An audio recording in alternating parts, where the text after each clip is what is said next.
আমরা অনেকজনে এই যে মেশিনের নিচে যে রেস বডি এই সেটিংটা অনেকজনে জানি না। দেখুন এই যে সেটিংটা, এটা হলো এখন যেভাবে থাকার কথা ওইভাবে আছে, কিন্তু আমরা অনেকে এটা খুলে ফেলি অথবা ময়লা জমছে অথবা যে কোনো কারণে।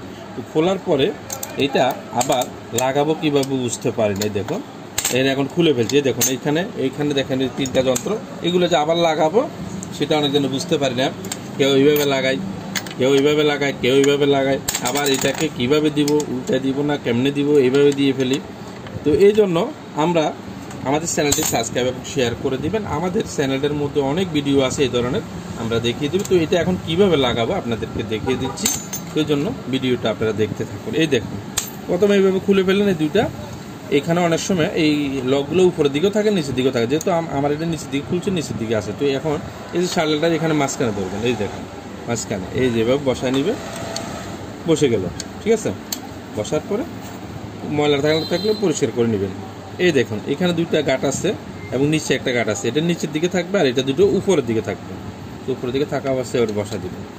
এই দেখুন বসে গেছে, এই গাঁটের সাথে এটা মিলে গেছে, এই 2টা এই লকে হবে। এই দেখুন এবার টস করে একটা শব্দ হবে, লেগে গেছে, মেশিন ঠিক আছে। এখন কি করবেন, এই যে ববিন কেসটা আছে, ববিন কেসটা এভাবে দেখে এই যে গাঁটটা উপরের দিকে দিয়ে এভাবে এখানে হালকা একটু লকটা টান দিবেন। এই দেখুন লেগে গেছে। তো সবাই ভালো থাকবেন, আসসালামু আলাইকুম।